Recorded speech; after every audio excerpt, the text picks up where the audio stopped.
I'll put here for you. Right. Well, morning all, lunchtime all, noon all. I don't know how to start these off. But hi everyone that's coming in. I have got to tell you a story before I start work this morning. I was just outside doing something and Tony went, Isles, which is my family name. Isles, quick, come and have a look, you're on the telly. Anyway, I've gone down and looked in there, and there I am on the telly. Now, I've already told Tony, you cannot put this on the telly. So I am totally believing that I'm on the telly. And I actually got really quite emotional. And of course, what day is it? It's April Fool's Day. And every year, ever since I've had kids, me and the kids always plotted on Tony for April Fool's Day, and we always did a big trick on him.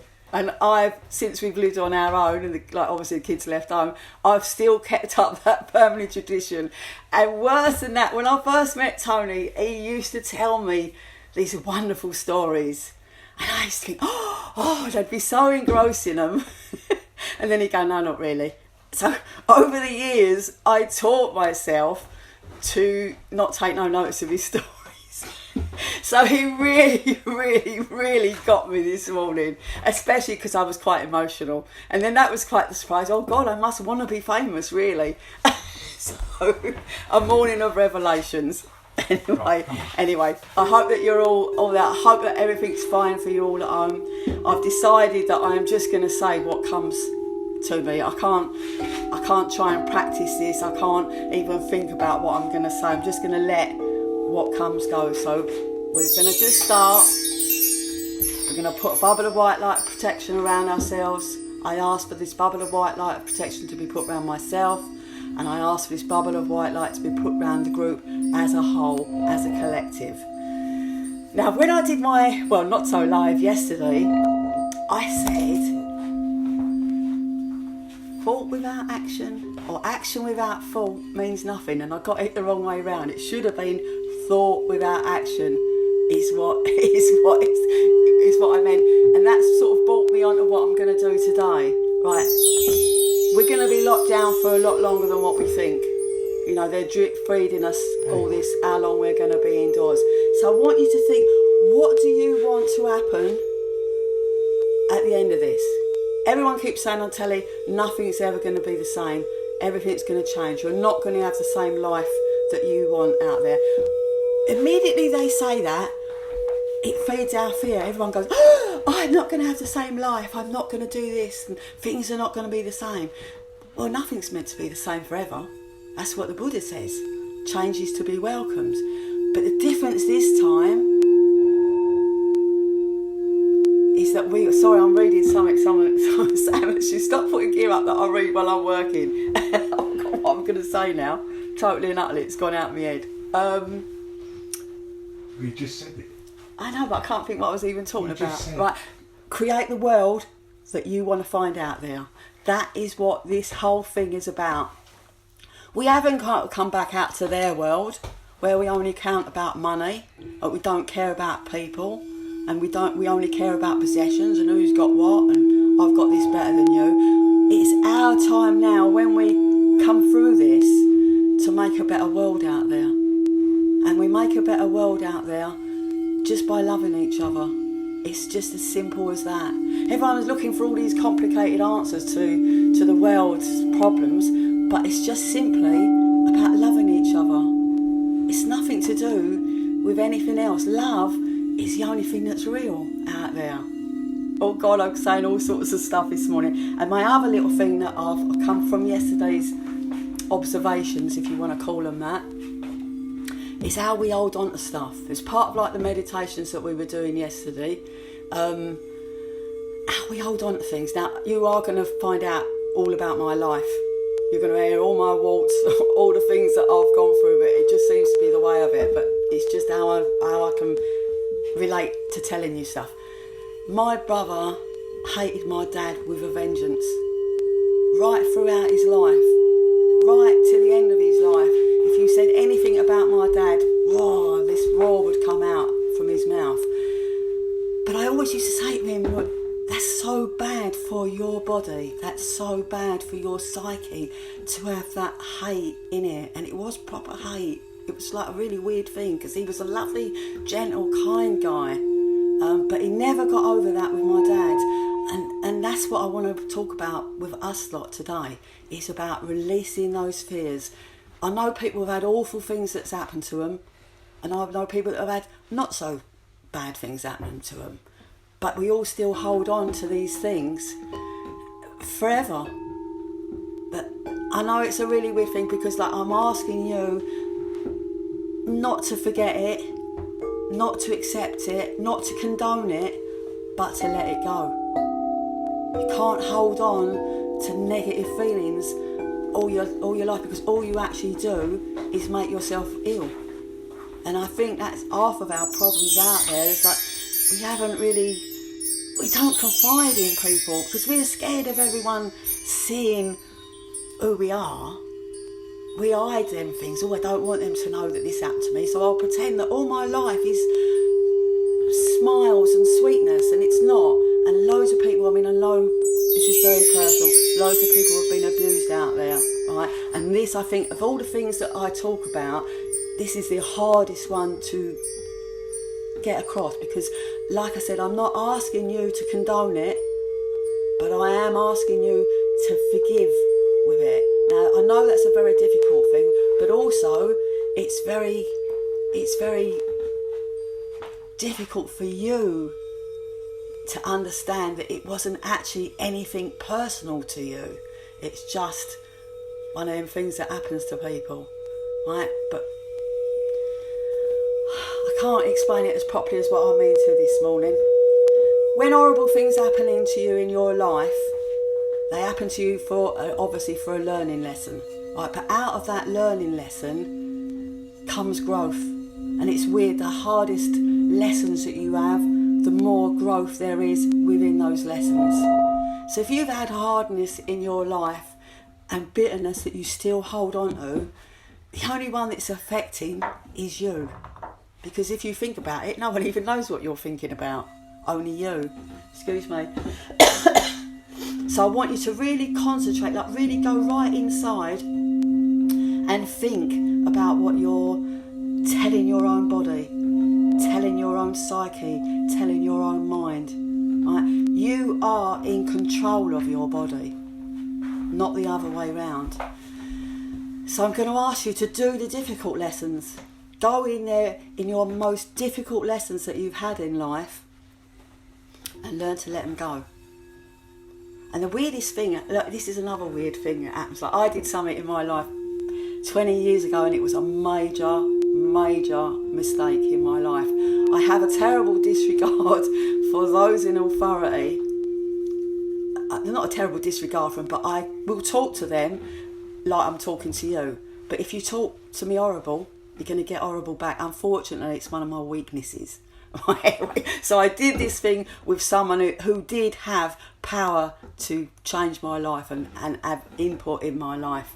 And it was a very, very painful lesson, I've got to tell you. In my wildness and my arrogance, I just thought everyone was equal out there. Anyway, 15 years later, I woke up to the same mistake. Different guys, different place. Because if we're not learning our lessons, they're going to come back every time anyway. So anyway, I got this same lesson come back, maybe crying in the morning, I've got my lesson come back, I haven't learnt my lesson, what am I like, etc, etc. But because I'd had that lesson before, I knew what was coming. So I ate humble pie to the beast of the world. Now anyone that knows me knows what I'm talking about here, but I'm not going to name any names. I ate humble pie and I got myself out of that situation simply because I'd had it before.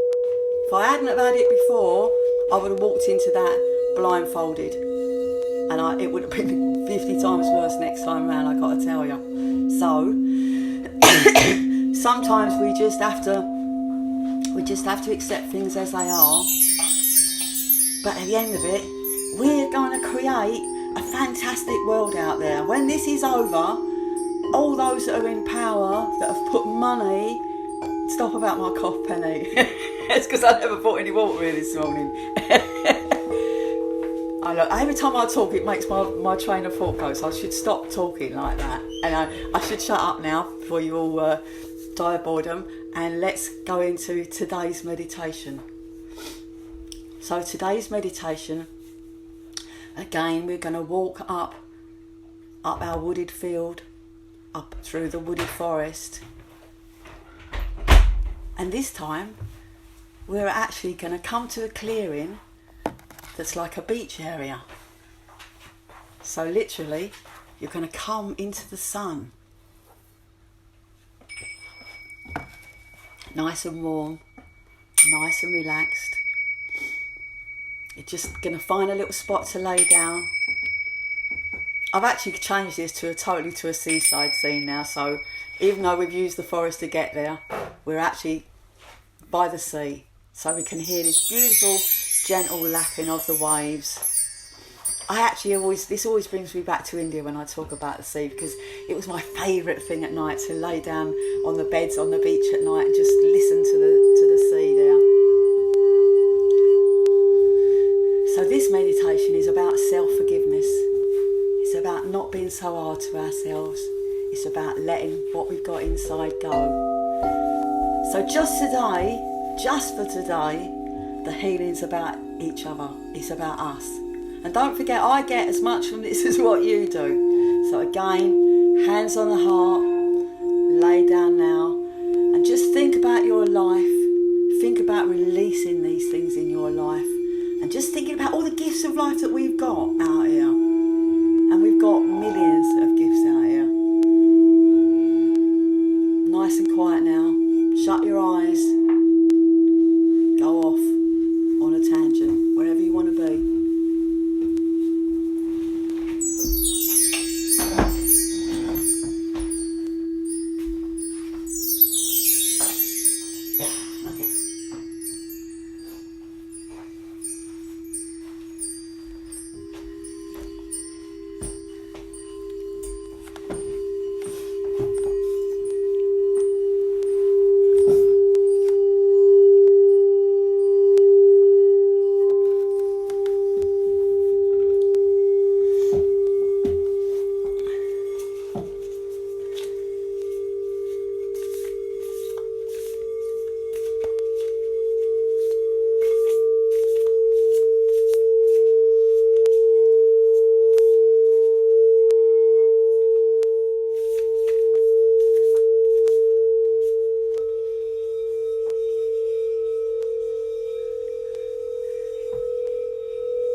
to gently come back to our journey. We say goodbye to the sea for now, goodbye to the beach, and we come walking back through our beautiful wooded area. We look at our special safe place that we go, our tree, where our secrets have now been absorbed by the tree, forgiven by the tree, forgiven by yourself. Thank you. And we walk past our 2 bins. Really glad I haven't got to carry this stuff with me. I can't actually believe that I spent all my life carrying this stuff with me. But I've noticed now that I've got rid of it, my life is so much nicer, so much more pleasant. And we walk back down through the woods, listening to the birds, listening to the rustle of the trees, the leaves in the wind. Again, always our hands stretched out to absorb the energy that the earth gives us freely and with so much love every day.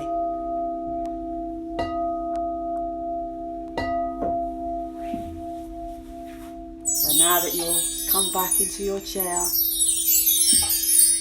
open your eyes when you're ready. Big deep breaths of beautiful fresh air.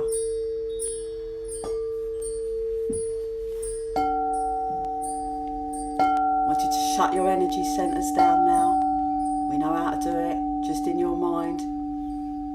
Crown, third eye, throat, heart, solar plexus, sacral and root.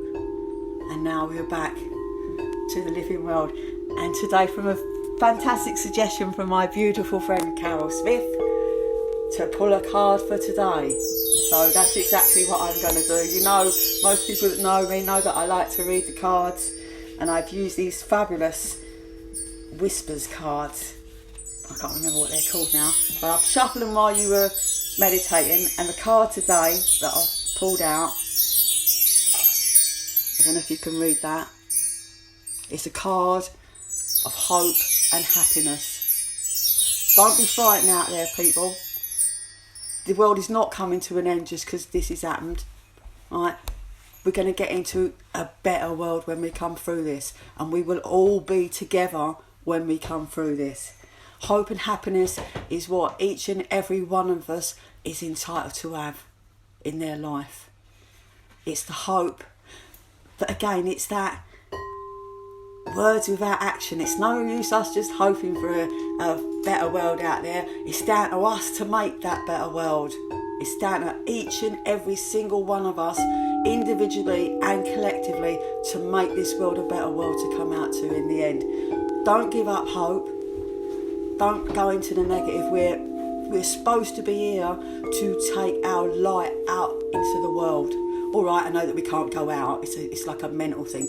But it's like, open your heart chakra up. Send that love out there. Anything that we've got left over from today, send it out here into the world. I will be doing a more specific meditation tomorrow. It comes to me while I'm working. So before I go, once again, thank you nurses, thank you care workers, thank you cleaners, postmen, the delivery drivers. Everyone that's out there working, whether they own up to it or not, is frightened, right? So let's send them our love and our thank. The whole world is grateful to you nurses and all the people I've just mentioned, the whole world through, not just here, everywhere we go. Nurses, thank you so much. Have a great day now. It's lovely and sunny out there. Even if you're only peeping out the window, send that love out there. Love you all. See you tomorrow. Bye.